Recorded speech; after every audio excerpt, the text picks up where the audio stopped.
Nós estamos no quinto domingo já do nosso estudo, né? E como o Ion fala, vamos entrar agora nos meses Bro, e o fim do ano chega rapidinho. E vamos que vamos. E eu queria fazer uma perguntinha rápida para você. Você costuma olhar para o céu?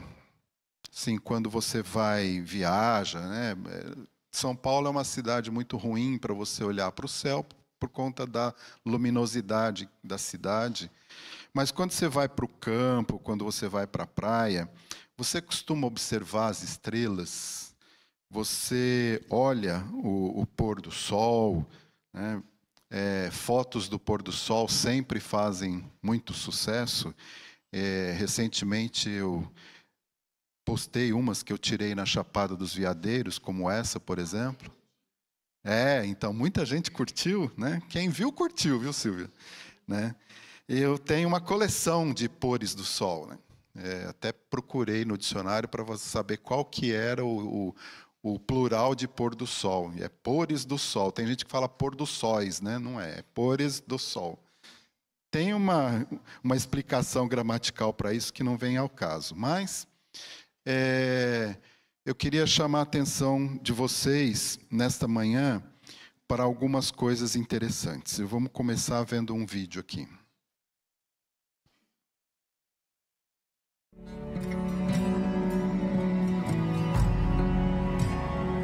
Está sem som ali.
Eu coloquei esse vídeo como uma introdução para o nosso estudo de hoje, para você começar pensando e refletindo nas maravilhas da criação. Nós vimos aqui coisas lindas, né? Imagens maravilhosas. E por que eu fiz isso? Porque hoje nós vamos falar sobre o Salmo 19, as revelações de Deus. E esse salmo, ele começa, né, falando sobre a criação de Deus. Vamos ler? Os céus proclamam a glória de Deus e o firmamento anuncia as obras das suas mãos. Um dia discursa outro dia e uma noite revela conhecimento a outra noite. Não há linguagem, nem há palavras, e deles não se ouve nenhum som. No entanto, por toda a terra se faz ouvir a sua voz e as suas palavras até aos confins do mundo. Aí pôs uma tenda para o sol, o qual, como noivo que sai dos seus aposentos, se regozija como herói a percorrer o seu caminho. Principia numa extremidade dos céus, e até a outra vai o seu percurso, e nada refoge ao seu calor. A lei do Senhor é perfeita e restaura a alma. O testemunho do Senhor é fiel e dá sabedoria aos simples. Os preceitos do Senhor são retos e alegram o coração. O mandamento do Senhor é puro e ilumina os olhos. O temor do Senhor é límpido e permanece para sempre. Os juízos do Senhor são verdadeiros e todos igualmente justos. São mais desejáveis do que o ouro, mais do que muito ouro depurado, e são mais doces do que o mel e o destilar dos favos. Além disso, por eles se admoesta o teu servo, em os guardar a grande recompensa. Quem há que possa discernir as próprias faltas? Absolve-me das que me são ocultas. Também da soberba guarda o teu servo, que ela não me domine. Então serei irrepreensível e ficarei livre de grande transgressão. As palavras dos meus lábios e o meditar do meu coração sejam agradáveis na tua presença, Senhor, rocha minha e redentor meu. Uau! Esse salmo é muito lindo, né? Eu acho que é um dos meus prediletos, talvez. O Salmo 19, a autoria do Salmo 19 é atribuída ao rei Davi, mas não se sabe qual o contexto específico em que ele escreveu esse salmo. Quando a gente estuda os salmos, é sempre interessante a gente tentar entender o contexto em que aquele salmo foi escrito. E é interessante que quando eu leio esse salmo, é quase que impossível eu não associar esse salmo com o capítulo 1 de Romanos, né? Da carta de Paulo aos Romanos.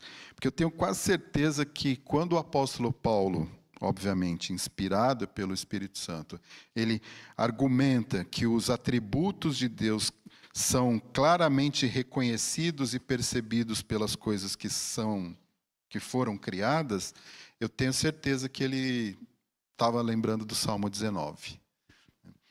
E o Salmo 19 é um cântico de louvor a Deus por suas revelações. Nós vamos ver aqui 3 que eu peguei de um estudo que eu estava pesquisando na internet, achei muito interessante e vou compartilhar aqui com vocês, né? Davi faz um lindo poema aqui a respeito da revelação geral de Deus na natureza, na escritura, nas escrituras e também no coração do homem. Então, é assim que eu vou dividir o nosso estudo de hoje, né? Opa, apertei errado. Em 3 partes aqui, vamos dizer assim. A revelação geral de Deus na criação, a revelação especial de Deus nas escrituras e a revelação de Deus comunicada no coração humano. Então, como nós vimos, né, o Salmo ele começa com a revelação geral de Deus na criação. O Salmo 19, então, começa com uma contemplação da glória de Deus manifesta na natureza. Então, vamos ler de novo os versículos de 1 a 6, só que eu achei um site que chama Bíblia Falada, com imagens. Então, vamos ver aqui, acompanhem comigo aqui nesse vídeo também.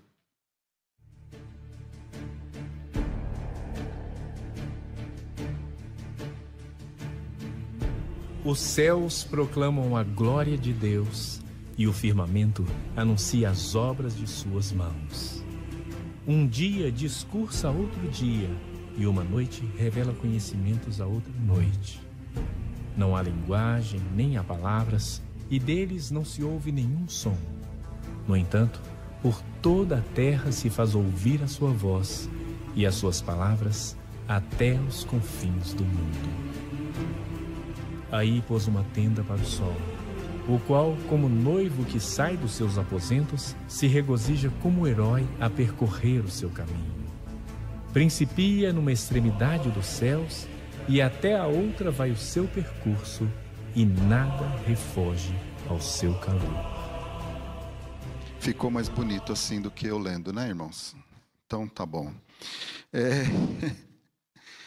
E não tem como olhar para tudo que Deus criou e não pensar no seu poder, na sua grandiosidade e até na sua majestade, não é verdade? E é isso que nós encontramos no início desse salmo. Os céus proclamam o quê? A glória de Deus, e o firmamento anuncia as obras das suas mãos. Apesar de não fazer sentido nenhum, né, muitas pessoas, principalmente os chamados cientistas, eles acreditam que tudo isso é obra do acaso, né, fruto de uma explosão e que gerou tudo isso, inclusive eu e você. Hoje à noite nós vamos ouvir o testemunho de um cientista que ele luta o tempo todo contra essa loucura humana. E eu posso chamar isso de loucura porque é como a própria Bíblia chama, lá em Romanos, no capítulo 1. Né? É ridículo, desculpem a minha posição aqui, se você é contra o que eu estou falando, mas para mim é ridículo pensar que todo esse universo, toda essa diversidade que nós vimos aqui em 3 minutos de vídeo, seja fruto de uma explosão. E eu coloquei esse vídeo no início para vocês verem quantos animais, umas fotos lindas, inclusive, diga-se de passagem, e detalhes. Eu não sei se vocês prestam atenção nos detalhes, né? As cores da borboleta, os peixes, os animais, com detalhes incríveis. Gente, isso aí surgiu de uma única, sei lá, molécula, de uma única... não só da explosão, mas toda a vida que nós temos, não só animal como vegetal, veio de uma única coisa ali, uma partícula qualquer. Precisa ter muita fé, né? Precisa ter muita fé. Eu acho que é mais fácil acreditar em Papai Noel e Coelhinho da Páscoa, mas tudo bem. O que o salmista está dizendo aqui para nós? Que quando nós olhamos para essas coisas, nós vemos a criação de Deus.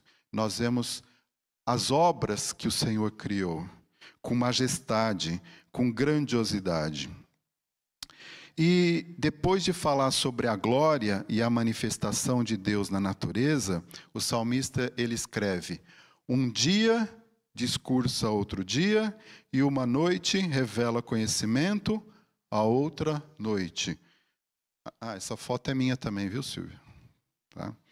Ou seja, Davi usa o ciclo contínuo do dia e da noite como uma metáfora sobre como a criação dá testemunho constante do poder de Deus. E nós podemos inferir aqui que a passagem de tempo, de um dia após outro dia, é uma revelação contínua da presença e do cuidado que o Senhor tem conosco. E Ele aí se manifesta a cada amanhecer e a cada anoitecer. E por mais que os cientistas falem aí sobre aquecimento global, catástrofes na e da natureza, né, o ciclo continua. Dia e noite firme. Irmãos, vai continuar assim até quando o Senhor quiser.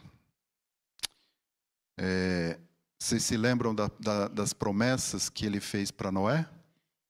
Lá em Gênesis 8, Deus disse que não ia mais destruir a terra e com o dilúvio, Nós vamos passar por uma transformação, sim, mas esse ciclo de dia e de noite, ele vai continuar até quando o Senhor quiser. Quando ele for estabelecer, então, novos céus e nova terra, aí ele vai criar tudo de novo. E Davi, então, continua o seu poema. Travou aqui meu.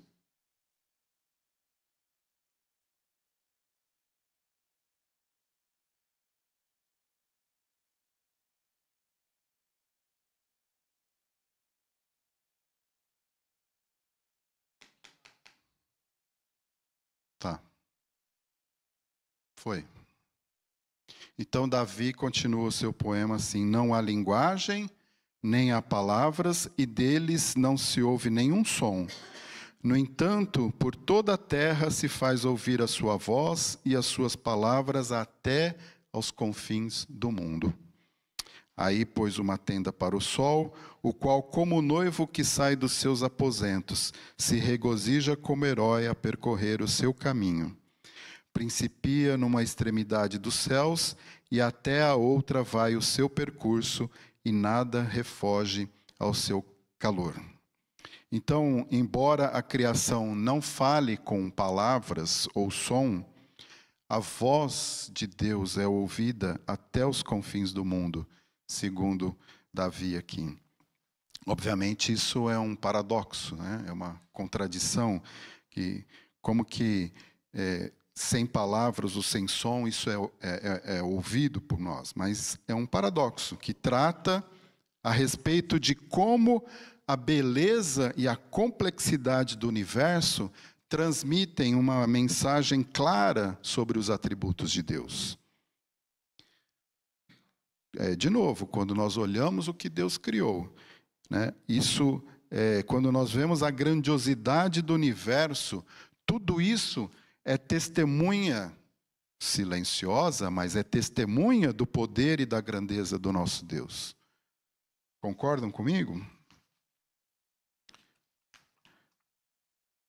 Eu já falei aqui, mas é bom lembrar, é sempre bom lembrar que estima-se que o nosso universo tem cerca de 100 bilhões de galáxias. Ninguém sabe ao certo esse número. Mas eles estimam 100 bilhões de galáxias. Cada uma delas tem de 100 a 200 bilhões de estrelas. Também ninguém sabe ao certo, né? A gente fala 100 a 200, parece muita coisa, e mas não se sabe exatamente quanto que é.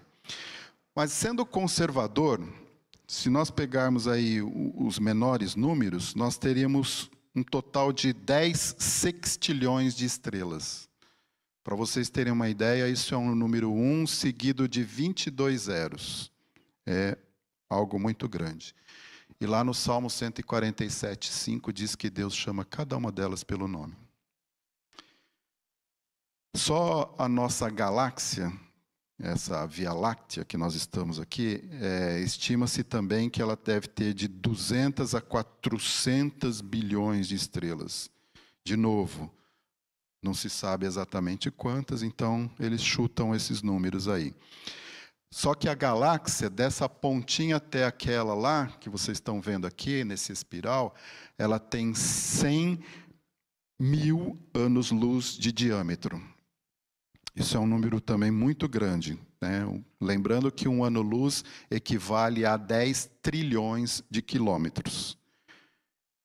Se você conseguir viajar à velocidade da luz, então você vai, em um ano, percorrer 10 trilhões de quilômetros. E aqui nós estamos falando de 100 mil vezes 10 trilhões. Alguém tem alguma dúvida do poder e da grandiosidade do nosso Deus? Então não perca o culto de hoje à noite. Eu creio que o Dr. Marcos Eberlin vai falar muito sobre isso. E aí também o salmista fala do sol. Ele fala especificamente do sol. Ele diz que o Senhor armou uma tenda para o sol, o qual, como um noivo, sai dos seus aposentos com a alegria de um herói para percorrer o seu caminho. E aqui me chamou a atenção o seguinte: diferentemente de outras religiões ou de outras crenças que eram comuns no Antigo Oriente, o salmista ele não deifica o sol. Ele jamais deifica o sol. Na verdade, ele enxerga o sol como uma criatura que cumpre com obediência o papel que Deus deu para ele, para o qual ele foi criado. Em outras palavras, o salmista diz que Deus estabeleceu um lugar para o sol ocupar e determinou um caminho para ele percorrer. Então, todos os dias o sol cumpre o seu papel, né? Ele nasce, ele se põe e proclama o quê? A extensão desse domínio que Deus deu para ele. E interessante que ele fala que nada refuge, né? Nada foge, refuge ao seu calor. E assim como nada pode escapar do calor do sol, nada pode se esconder de Deus. Aí a gente lembra do Salmo 139, né, Ion? Para onde me ausentarei do teu espírito? Para onde eu fugirei da tua face? Se eu for lá para cima, tu estás lá. Se eu for lá para baixo, o Senhor está lá também. Né? Então, essa é uma aplicação que o salmista faz a respeito do sol. Mas não é só o sol. Hoje nós sabemos que, pelos estudos, que todo o universo funciona, né, de uma forma perfeita e calculada, para que tudo possa acontecer como acontece a cada dia. Não sei, eu já falei aqui, volto a repetir, o nosso querido planeta Terra está exatamente no lugar onde ele deveria estar. Se ele tivesse um pouquinho mais perto do Sol, nós queimaríamos aqui de calor. Se estivesse um pouquinho mais longe do Sol, nós morreríamos de frio. A rotação da Terra é perfeita para que não haja muitos ventos, furacões, né? Se rodasse, girasse mais rápido. Ou também muito lenta e não aconteceriam as marés, as coisas que nós temos para a nossa natureza funcionar. Tudo perfeito. Tudo perfeito. E aí, a partir dos versículos 7 a 11, o salmista muda um pouco, né? Ele sai dessa configuração aqui de revelação de Deus na criação e ele passa para falar a respeito da revelação especial de Deus nas Escrituras. Então, é uma mudança que o salmista faz aqui no Salmo. E ele diz assim: a lei do Senhor é perfeita e restaura a alma. O testemunho do Senhor é fiel e dá sabedoria aos simples. Os preceitos do Senhor são retos e alegram o coração. O mandamento do Senhor é puro e ilumina os olhos. O temor do Senhor é límpido e permanece para sempre. Os juízos do Senhor são verdadeiros e todos igualmente justos. É interessante, eu não sei se você leu, né, com bastante atenção, que nesses versos Davi aplica uma sequência de substantivos. Eu coloquei aqui em outra cor para vocês verem que ele faz uma sequência de substantivos numa lista que inclui a lei, o testemunho, preceitos, mandamento, temor e juízo. E olha que interessante, para cada um desses substantivos existe um adjetivo ou mais. Então, seguidos por adjetivos. E cada um deles tem, posso chamar assim, de uma consequência, né? É muito interessante esse versículo, ele me custou horas de estudo aqui. Vamos ver? Vamos dar uma olhadinha? Porque eu achei muito legal, eu queria compartilhar com vocês. Ele começa assim: a lei do Senhor é perfeita e restaura a alma. Olha que lindo isso, ó. Ele começa com lei. Peraí. Começa com lei, né? A lei do Senhor. E aqui lei, ela traduz o termo hebraico Torá, né? Os 5 primeiros livros da Bíblia, né? Mas a Torá que não se limita apenas aos mandamentos, mas a toda instrução ou ensino de Deus revelado na sua palavra. Para resumir, em uma frase, seria a orientação divina para a vida. E isso era muito estudado pelos rabinos, né? Sempre foi muito estudado pelos rabinos. E ele diz que essa lei é perfeita. E perfeita aqui é no sentido de completa, íntegra e sem falhas. Diferentemente das leis humanas, a palavra de Deus, ela não carece de revisão, né? Ela não perde validade. Ela expressa plenamente a vontade de Deus que não muda. E a consequência, então vão seguindo aquele meu raciocínio, né? Você tem o substantivo, você tem o adjetivo e você tem uma consequência. O que ela faz? Ela restaura a alma. O verbo hebraico aqui, shub, tem a ideia de trazer de volta, de converter, de renovar. Irmãos, quando nós falamos de alma, nós estamos falando do quê? Nós estamos falando dos nossos sentimentos, dos nossos pensamentos, das nossas atitudes. Então, isso significa que a palavra de Deus, ela revigora, né, o interior do ser humano. Ela transforma a mente e o coração. Ela conduz ao arrependimento e reconciliação com Deus. E ela dá ânimo e esperança quando a pessoa está abatida.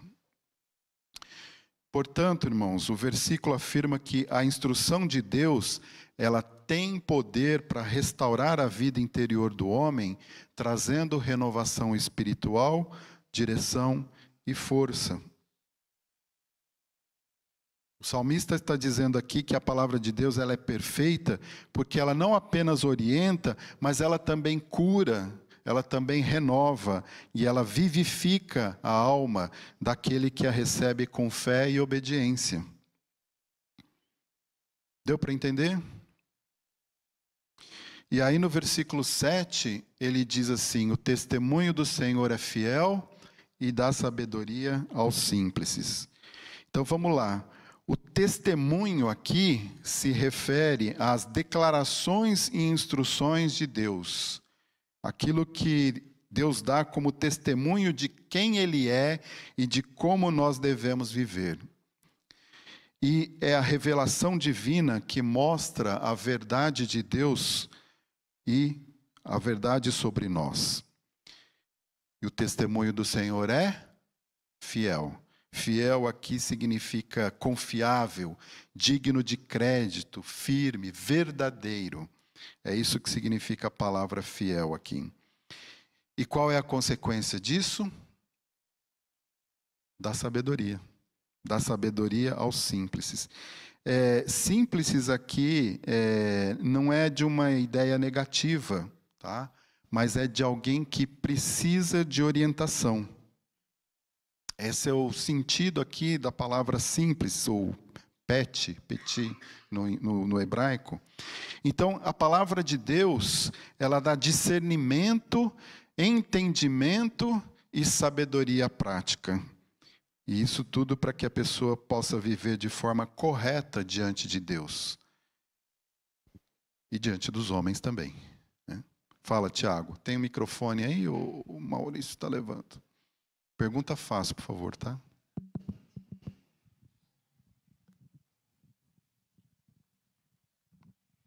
Marcos, Davi compara o puro ouro com o mel. Vou chegar lá. Então. Ah, tudo bem.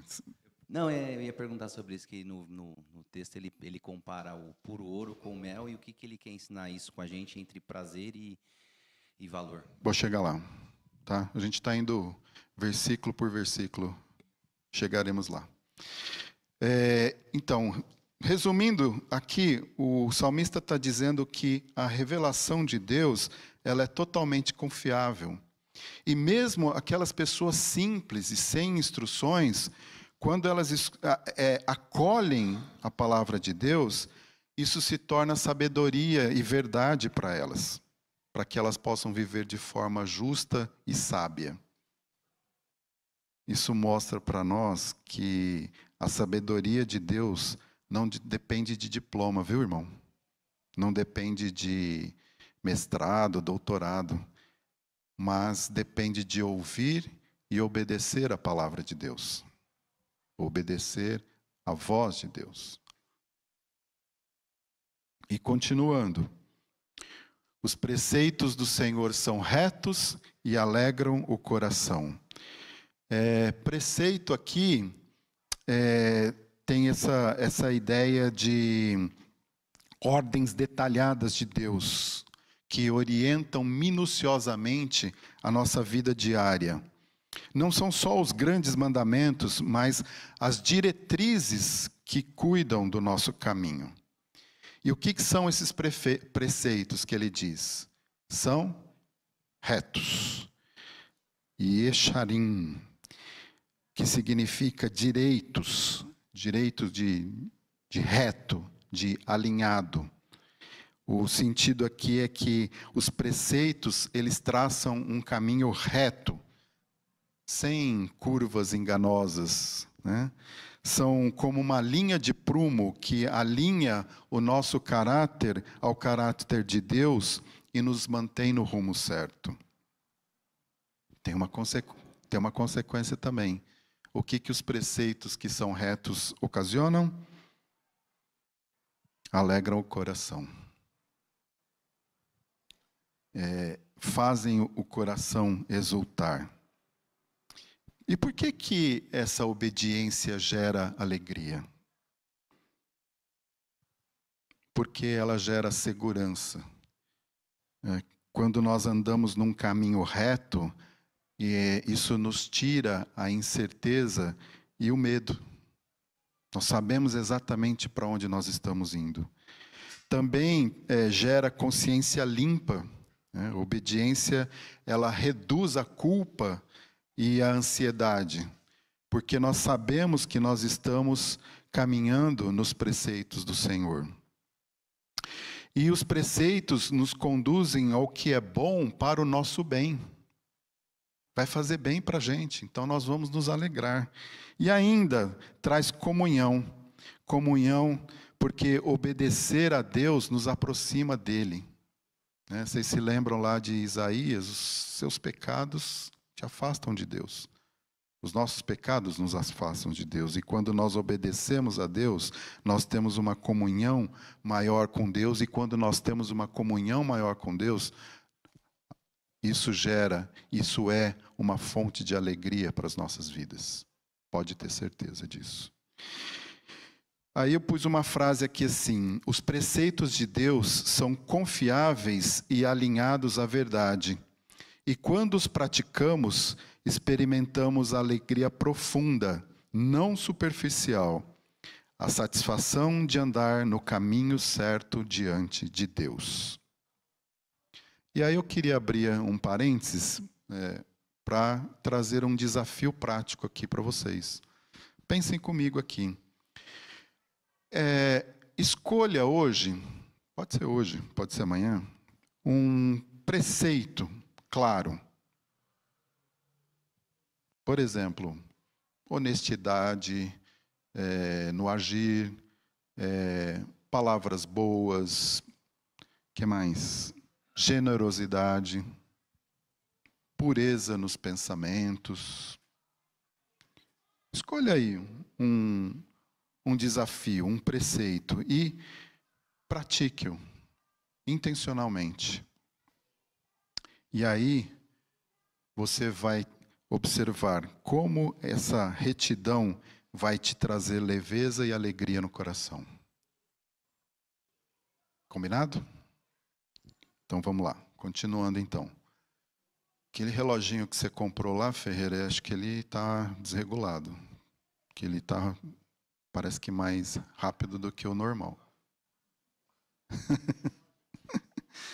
Nós estamos de relógio novo lá, gente. E é maior, então ele fica me acusando toda hora o tempo aqui. Ó. Todo mundo foi olhar o relógio. Você vai ver, Cassoli, quando você estiver aqui. Exatamente. A frase seria o contrário, né? O mandamento do Senhor é puro e ilumina os olhos. Aqui o mandamento do Senhor. Mitzvah. Significa uma ordem ou instrução com autoridade. Aqui não se refere apenas a um preceito específico, mas à autoridade absoluta da vontade de Deus revelada na sua palavra.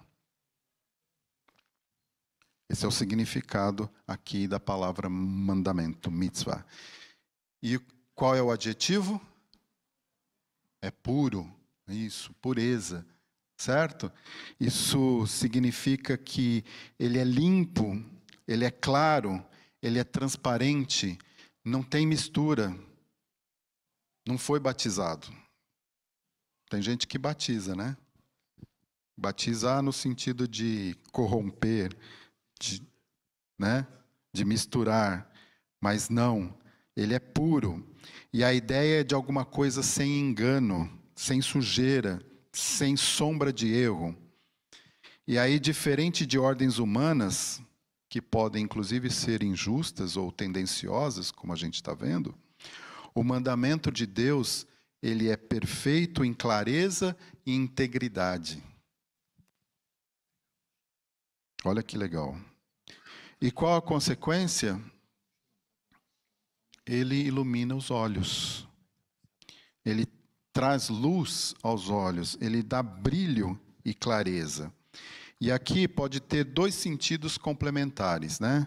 O sentido espiritual, que é o da discernimento, abre a visão interior, mostra o que é certo e o que é errado, mas também ele tem uma ideia de como se o olhar brilhasse de vida nova.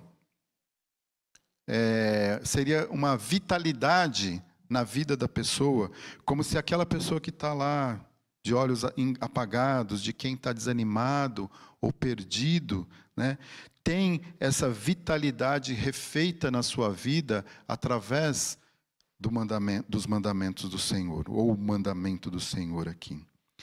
Então, o salmista está dizendo aqui que o mandamento de Deus, ele é absolutamente puro, sem falhas, sem enganos. E aí ele traz clareza espiritual e vitalidade, ajudando-nos a ver a vida do jeito certo e a caminhar com confiança. Mais uma aqui, uma aplicação prática aqui para nós. Vocês lembram do Salmo 119 e 105? Vamos falar? Lâmpada para os meus pés é a tua palavra e luz.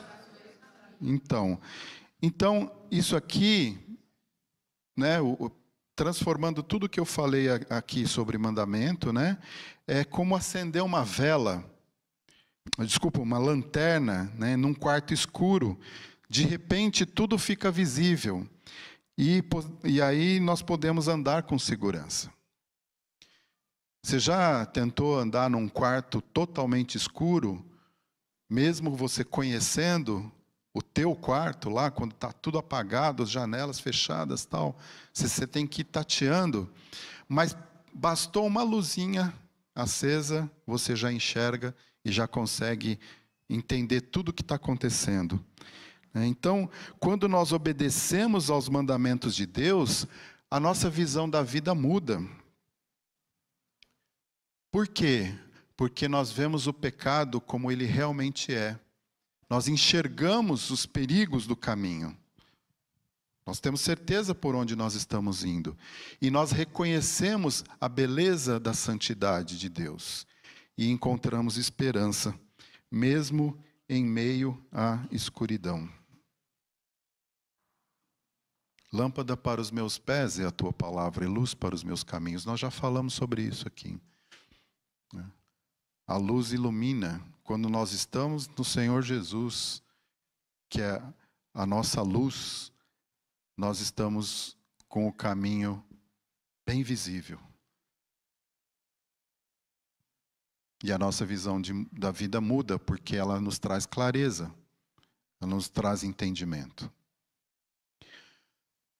E, continuando, o temor do Senhor é límpido e permanece para sempre.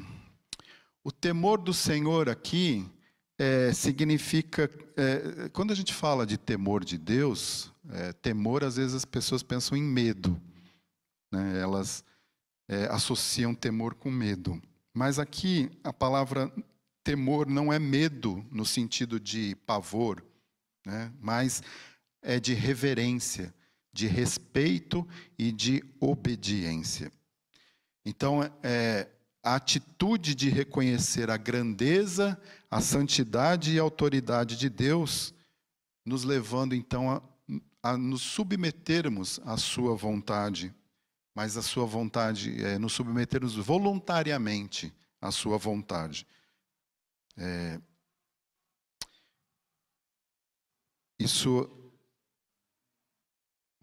Oi? O temor do Senhor é o princípio da sabedoria. E ele é límpido. Ele é límpido, ele é claro. Ele é puro. De novo, ele não tem mistura, ele é íntegro. Isso indica que o temor do Senhor, ele não é confuso, nem misturado com interesses egoístas, ou com com coisas que te trazem afastamento de Deus. Mas ele é sincero, ele é autêntico e ele é transparente. Então, a pureza aqui, ela está ligada à integridade do coração que se inclina a Deus sem hipocrisia. Quando você quer fazer a vontade de Deus de uma maneira voluntária. E o que acontece? Ela permanece para sempre. É eterno, duradouro, contínuo. Então, diferentemente de muitas leis ou sistemas humanos que passam ou mudam, né?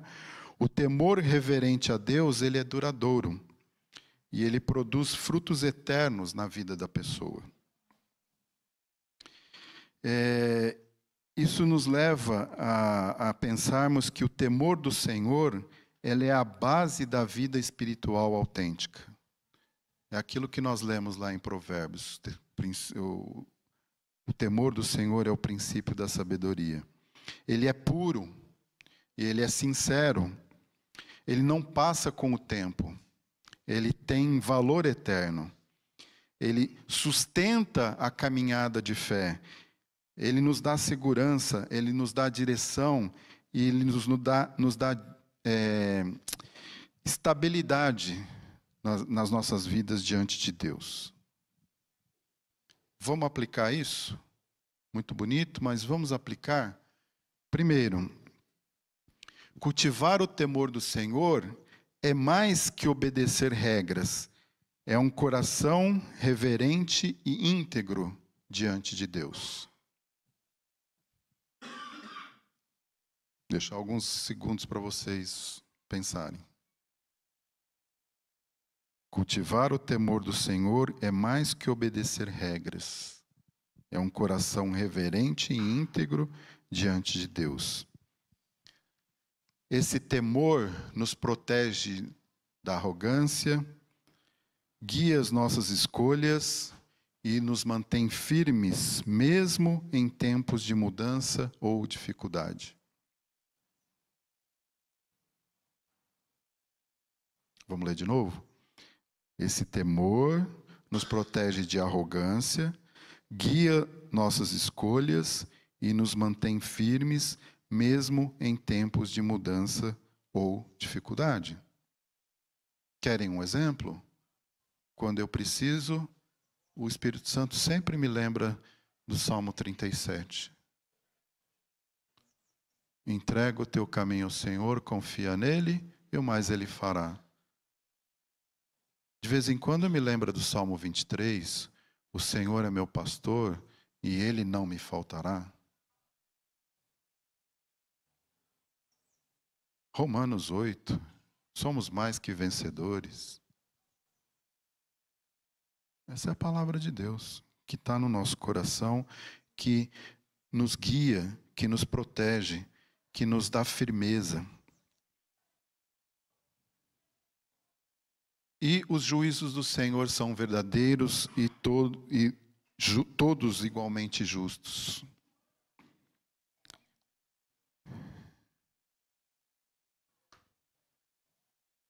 Os juízos do Senhor refere-se às decisões, julgamentos ou decretos de Deus.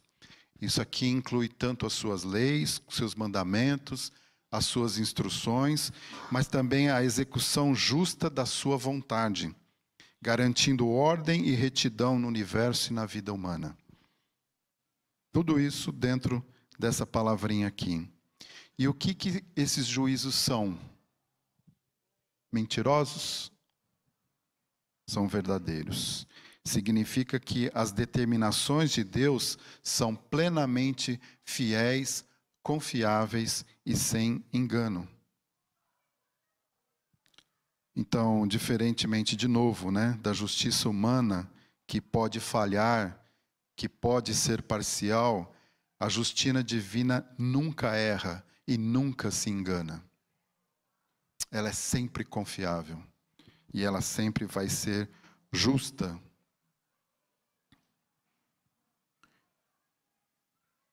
Tzadik ou tzedek é justiça perfeita, reta, correta. Isso indica que os juízos de Deus respeitam a verdade, não favorecem a ninguém injustamente, promovem equilíbrio e ordem moral no mundo. Esses são os juízos do Senhor. Os juízos de Deus que refletem a sua fidelidade e a sua justiça perfeita. Eles são confiáveis, são retos, são verdadeiros. Fazem parte do caráter divino, do caráter que guia, que corrige e protege a todos aqueles que seguem a sua palavra. Vamos aplicar isso também? Confiar nos juízos de Deus significa aceitar que a vida e a disciplina divina são corretas, mesmo quando não entendemos tudo. Confiar nos juízos de Deus significa aceitar que a vida e a disciplina divina são corretas, mesmo quando... Por que, Senhor? A gente não entende. Ajuda a evitar o desânimo ou a frustração, lembrando que Deus vê a verdade completa e age de forma justa. Ajuda a evitar o desânimo ou a frustração, lembrando que Deus vê a verdade completa e age de forma justa. Para o cristão, isso encoraja a obedecer aos preceitos de Deus e confiar na direção dele, sabendo que ele sempre age com justiça e fidelidade. É bom. Gente, como é bom saber que existe uma justiça reta, correta e que vai ser exercida. Ai, meu Deus, não vejo a hora.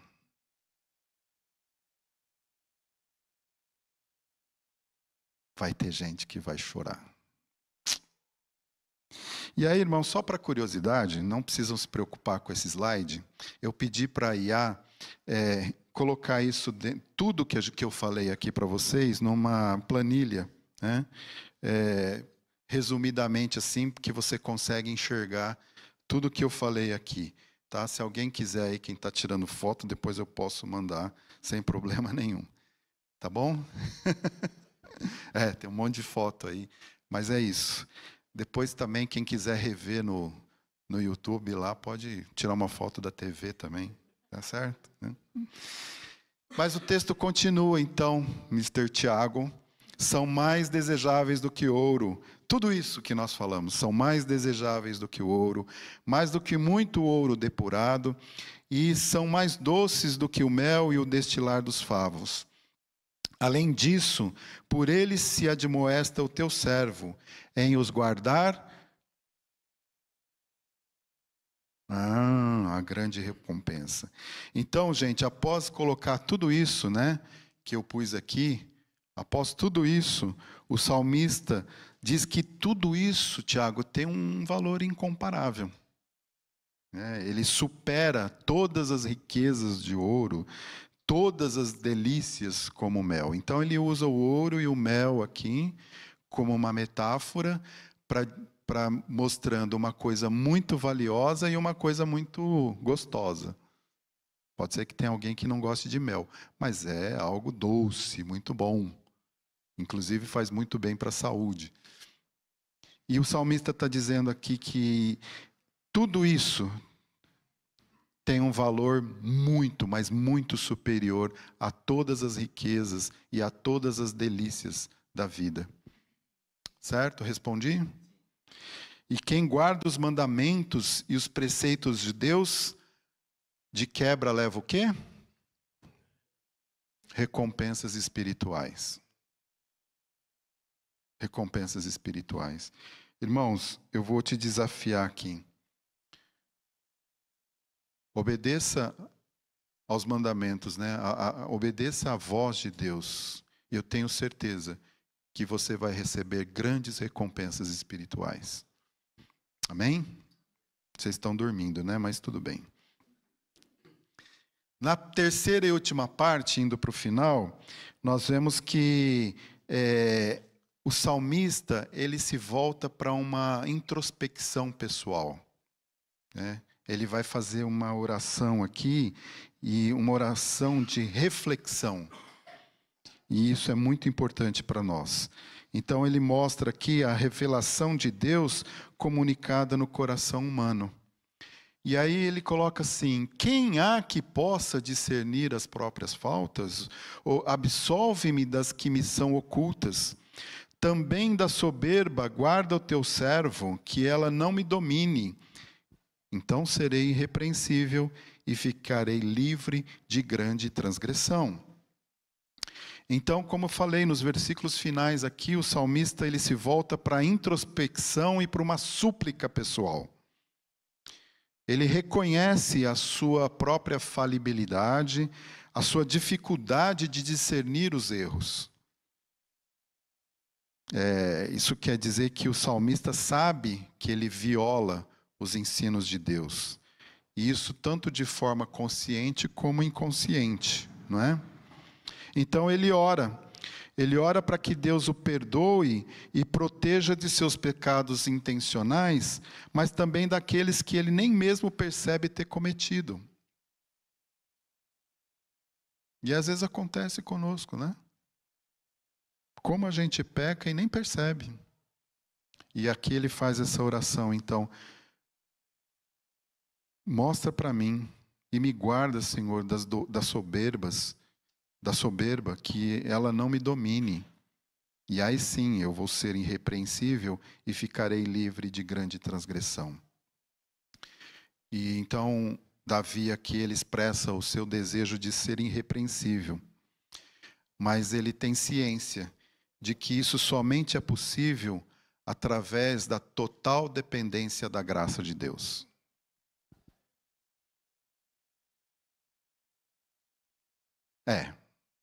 Se a gente tentar ir pela carne, a gente vai cair, a gente não vai conseguir.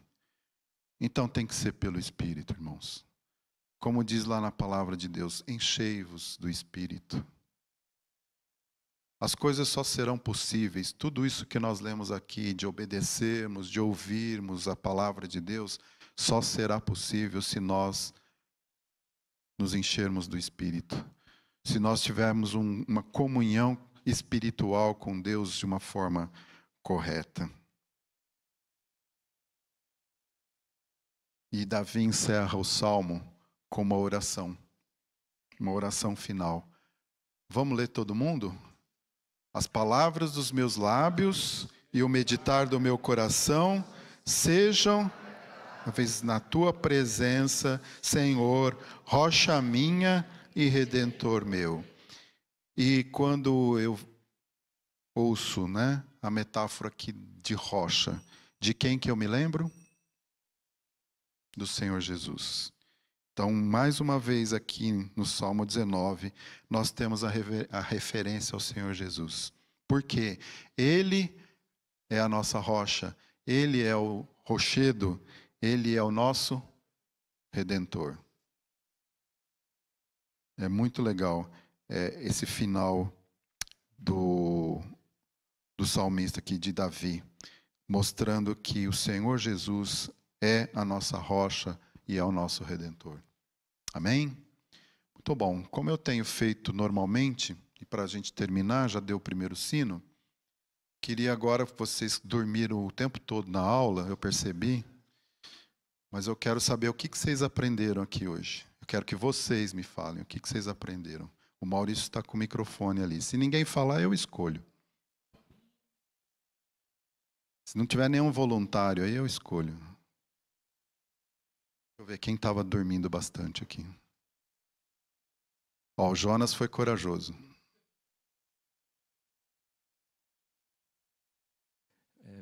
Bom dia. Pode falar. O que eu aprendi hoje, assim, que eu estou aprendendo, vim aqui com meu coração muito alegre. E que eu aprendi que é muito mais além do que eu. E eu vim aqui para muito mais acreditar em servir cada vez mais. E que eu estou no caminho certo, do que nada te preenche da forma do seu pensamento, que está longe de ser a verdade. Mas o sentir, o caminhar na verdade, é muito lindo, porque você dorme todos os dias com a sua consciência muito tranquila.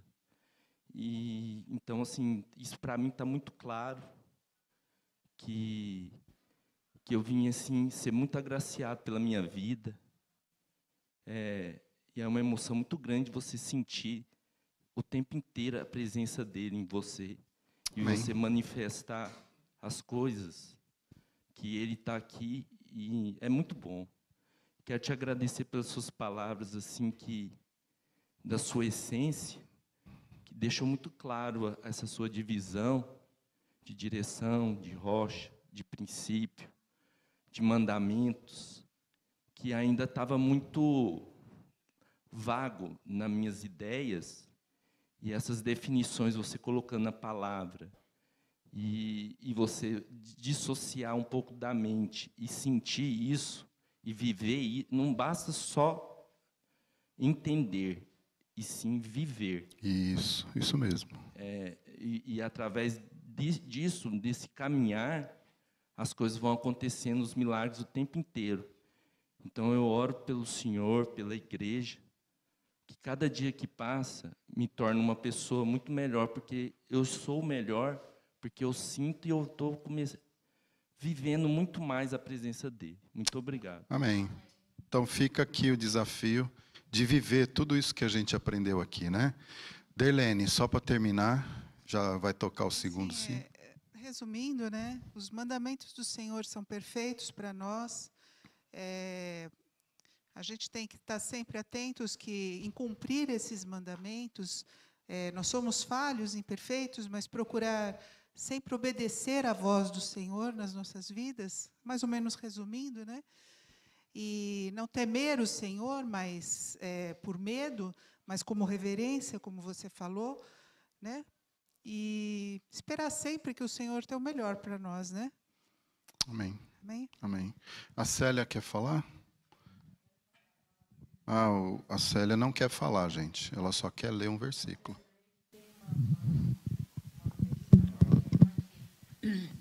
Não cesses de falar deste livro da lei, antes medita nele dia e noite, para que tenhas cuidado de fazer segundo tudo quanto nele está escrito. Então farás prosperar o teu caminho e serás bem-sucedido. Amém. Você, no início, você apresentou a criação, Deus criando. Então, eu vou resumir em 2 versículos em bíblico.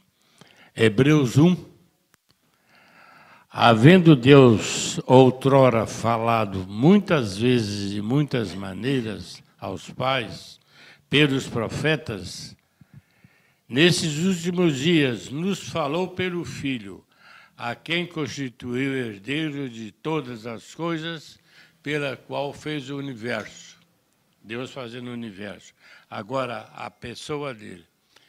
Ele que é o resplendor da glória e a expressão exata do seu ser, sustentando todas as coisas pela palavra do seu poder, depois de ter feito a purificação dos pecados, assentou-se à direita da majestade nas alturas, e tendo se tornado tão superior a anjos, quanto herdou mais excelentes nome do que eles. Amém.